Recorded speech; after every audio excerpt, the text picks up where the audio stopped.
অনেকদিন পর নিয়মিত বন্ধুদের সাথে দেখা হতে যাচ্ছে প্রহরপ্রিয়তির।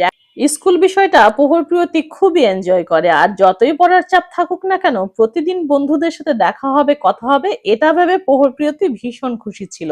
আর তাদের স্কুলে আজকে ঢুকিয়ে দিয়ে তাদের জন্য প্রয়োজনীয় কিছু খাতাপত্র কিনে নিলাম। আর প্রহরপ্রিয়তির মাসের শুরুর যতগুলো বেতনাদি পরিশোধ করার দায়িত্ব থাকে সবকিছুই প্রহরের বাবা আমাকে দিয়ে রেখেছে, সেগুলোই করছিলাম এক এক করে।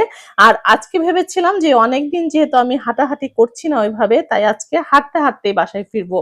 আর বাসায় ফেরার পথে এত সুন্দর সুন্দর গাছ দেখে, জিনিসগুলো দেখে একটু একটু করে ভিডিও করে নিলাম। আর এই তো আমি প্রায় বাসার সামনে এসে গেছি। এসে দেখি বাসার সামনেই দাঁড়িয়ে আছে এক ভ্যানওয়ালা মামা, আর সাথে সাথে একটা লাউ কিনে নিলাম। আর এই দেখো সবকিছু সেরেই কিন্তু বাসায় এসেছি। আজকে ফিরতে অনেকটাই দেরি হয়ে গেল, যদিও আজকে অনেকগুলো কাজ করে ফেলেছি। আর এদিকে মাথা জ্যাম হয়ে আছে, আজকে কোনোভাবেই আর ডায়েট করতে পারবো না, তাই তো একটু দুধ কফি বানিয়ে নিলাম।